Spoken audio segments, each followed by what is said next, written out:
여러분, 지금 이 영상을 끝까지 안 보시면 앞으로 투자에서 중요한 변화를 놓칠 수 있습니다. 오늘 이야기는 어디에 투자하면 돈 번다는 꿀팁이 아닙니다. 여러분의 통장과 자산이 어떻게 조용히 압박받고 있는지 그 구조에 대한 이야기입니다. 요즘 시장을 보면 환율은 흔들리고 금값은 튀며 자산 가격은 곳곳에서 왜곡 신호가 나옵니다. 부동산이든 주식이든. 이제는 내가 잘해서 버는 게임이 아니라 게임의 룰 자체가 바뀌는 국면에 가깝습니다. 문제는 대부분 이 변화를 가격 차트로만 본다는 겁니다. 그러다 보니 진짜 중요한 방향이 바뀌어도 항상 한 발씩 늦게 움직입니다. 그래서 오늘은 딱 하나만 짚어보겠습니다. 지금 내 재산은 정말로 내 재산인가? 이 질문이 흔들리기 시작하면 수익률 10%, 20%는 큰 의미가 없어집니다. 버는 게임이 아니라 지키지 못하면 서서히 빼앗기는 게임으로 바뀌기 때문입니다. 자, 그럼 내 재산이 정말 내 재산인지 어디서 확인할 수 있을까요? 재산권이 직접적으로 빼앗긴다는 말이 나오기 전에 먼저 나타나는 신호들이 있습니다. 저는 이 신호를 4가지로 정리해서 봅니다. 첫째, 세금입니다. 소유를 막지는 않지만 보유세, 거래세, 각종 부담이 올라가며 버티는 비용이 계속 높아집니다. 겉으로는 내 소유인데 유지비가 감당이 안 돼 스스로 포기하게 만드는 구조죠. 둘째, 운용권의 축소입니다. 분명 내 돈인데 직접 선택할 수 있는 범위는 줄고 규제와 제도에 묶여 사실상 대신 운용되는 자산이 늘어납니다. 셋째, 물가와 구매력의 괴리입니다. 통장 잔액은 그대로인데 실제로 살 수 있는 것들은 조금씩 줄어듭니다. 겉으로는 아무 일도 없는 듯 보이지만 실질 자산은 조용히 녹아내립니다. 넷째, 규제의 방향입니다. 어떤 자산은 잘 될수록 규제가 강화되고 위험해질 때는 손실을 개인이 떠안습니다. 결국 시장은 얼마나 버느냐보다 얼마나 통제되느냐가 더 중요해집니다. 이 4가지 신호가 같은 방향으로 움직이기 시작하면 눈에 보이는 변화가 생깁니다. 세금을 감당할 수 있는 사람, 규제에 맞춰 설계할 수 있는 기업, 더 좋은 조건을 찾아 움직일 수 있는 자본과 인재가 먼저 이동합니다. 그 이후에는 스스로 판단하는 사람은 줄고 정책과 제도에 맞춰 관리받는 구조 안으로 사람들이 들어오기 시작합니다. 이 흐름이 무서운 이유는 한 번 대신 관리된 사회로 기울면 다시 되돌리는데 막대한 시간과 비용이 들기 때문입니다. 그래서 지금 중요한 건 체념이 아니라 이 4가지 신호를 미리 읽는 겁니다. 가격이 아니라 룰이 어디로 바뀌는지를 먼저 보는 것, 이걸 이해해야 다음 질문으로 넘어갈 수 있습니다.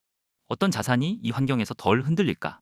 이 질문의 답은 실제로 돈이 어디로 이동하는지를 보면 자연스럽게 드러납니다. 그 흐름을 가장 직관적으로 보여주는 게 바로 로봇 시장입니다. 최근 로봇 영상들 보시면 넘어지고 부서지고 헤매기도 하죠. 하지만 중요한 건 넘어졌다는 사실이 아니라 넘어져도 계속 업데이트 된다는 점입니다. 특히 중국 쪽 로봇은 완성도보다 보급 속도가 빠릅니다.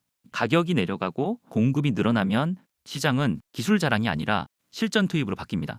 그런데 오늘 제가 말할 로봇은 휴머노이드가 아닙니다. 여기서부터가 핵심입니다. 지금 시장은 로봇을 2가지로 나눠서 봐야 합니다. 사람처럼 움직이는 휴머노이드, 공장에서 돈을 벌게 만드는 산업용 로봇, 그리고 수급은 지금 2번째로 쏠리고 있습니다. 주가는 항상 실적과 기대감으로 움직입니다. 휴머노이드는 기대감이 큽니다. 혁명이다, 미래다, 세상이 바뀐다. 하지만 기대감 장의 특징은 실적이 없으면 피로가 빨리 쌓인다는 겁니다. 언제 돈 버느냐, 언제 납품하느냐, 언제 매출이 찍히느냐, 이 질문이 나오면 주가는 생각보다 빠르게 흔들립니다. 반대로 산업용 로봇은 이미 현장에서 돈이 쓰이고 있습니다. 자동화에 투자하고 생산성이 바뀌며 수주가 실적으로 찍힙니다. 그래서 돈은 이렇게 이동합니다. 미래에서 현재로, 쇼에서 현장으로. 지금이 바로 그 타이밍입니다. 그리고 이 변화의 가장 강한 증거는 대기업들의 움직임입니다. 대기업은 느려 보여도 방향을 잡으면 무섭게 밀어붙입니다. 2026년으로 들어서면서 삼성, LG, 현대차, 두산은 공통된 말을 합니다. 로봇을 만들겠다는 게 아니라 로봇을 어디에 넣어 돈을 벌겠다는 말입니다. 이 말의 의미는 하나입니다. 이제 로봇은 기술 자랑이 아니라 수익 모델 싸움이라는 겁니다. 그래서 시장은 휴머노이드의 꿈보다 산업용 로봇의 계약을 더 좋아합니다. 산업용 로봇도 종류는 많습니다. 항공우주, 조선의료, 바이오, 국방 다 맞습니다. 근데 여러분, 주가가 빠르게 움직이려면 조건이 있습니다. 돈이 크게 들어와야 하고 당장 해야 하는 일이어야 하며 대체제가 없거나 진입장벽이 높아야 합니다. 이 기준으로 보면 지금 당장 집중할 건 딱 2가지입니다. 스마트 팩토리 완전 자동화 로봇, 원전 해체 로봇. 왜냐하면 스마트 팩토리는 효율이고 원전 해체는 필수이기 때문입니다.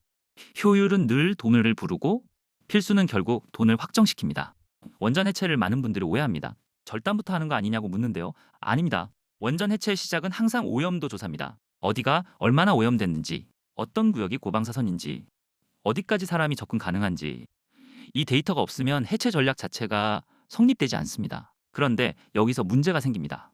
사람은 오래 들어갈 수 없고 안전사고 위험이 크며 작업 시간도 제한됩니다. 즉 해체의 첫 단계부터 사람이 아니라 로봇이 들어가야 합니다. 여기서 꼭 짚어야 할 포인트가 있습니다. 원전 해체 로봇은 공장 로봇과 다릅니다. 공장 로봇은 사람을 대신하지만 원전 해체 로봇은 사람이 못하는 일을 합니다. 이 차이가 진입장벽을 크게 올립니다. 방사능 차폐, 원격 제어, 정밀 작업, 안정성 이 조건을 동시에 만족해야 하고 한번 납품되면 장기 계약 구조로 이어질 가능성이 큽니다. 그래서 시장은 이런 산업을 좋아합니다. 한 번 들어가면 오래 먹는 구조입니다. 두 번째는 스마트 팩토리 완전 자동화입니다. 이건 기대감이 아니라 숫자로 바로 돌아옵니다. 공장 효율 개선, 인건비 절감, 불량률 감소, 공정 시간 단축, 그리고 가장 중요한 포인트가 하나 있습니다. 기업들이 지금 해외 공장을 공격적으로 늘리고 있다는 점입니다. 공장을 늘릴 때 사람을 늘리는 게 아니라 자동화를 늘립니다. 그래서 스마트 팩토리 로봇은 수주가 실적으로 붙는 속도가 빠릅니다. 여기까지 오면 결론은 하나입니다. 돈은 로봇이라는 단어가 아니라 실제로 돈이 찍히는 로봇으로 움직입니다. 자, 이제 실전 체크 포인트입니다. 산업용 로봇을 볼 때는 이 세 가지만 보시면 됩니다. 첫째, 현장 레퍼런스입니다. 말로만 로봇 만든다고 되는 산업이 아닙니다. 특히 원전 국방중공업은 한 번이라도 투입된 기록이 전부입니다. 테스트만 했는지, 실제 프로젝트에 들어갔는지, 운영 이력과 인증이 있는지, 이게 없으면 테마로는 움직여도 중장기 수급은 붙기 어렵습니다. 둘째, 수주 구조입니다. 산업용 로봇은 판매보다 수주가 중요합니다. 공급 계약, 유지 보수, 추가 발주, 반복 납품. 이 구조가 있어야 실적이 계단식으로 쌓입니다. 셋째, 대기업 밸류체인입니다. 결국 시장은 대기업이 사주는 곳에 돈을 넣습니다. 대기업이 실제로 쓰는 공정인지, 협력사로 들어갈 수 있는지, M&A 지분 투자 파트너십 가능성이 있는지 이게 붙으면 기대감과 실적이 동시에 붙습니다. 자, 오늘 결론은 이겁니다. 로봇은 계속 뜨거울 겁니다. 하지만 돈은 휴머노이드의 꿈이 아니라 산업용 로봇의 계약을 따라갈 가능성이 큽니다.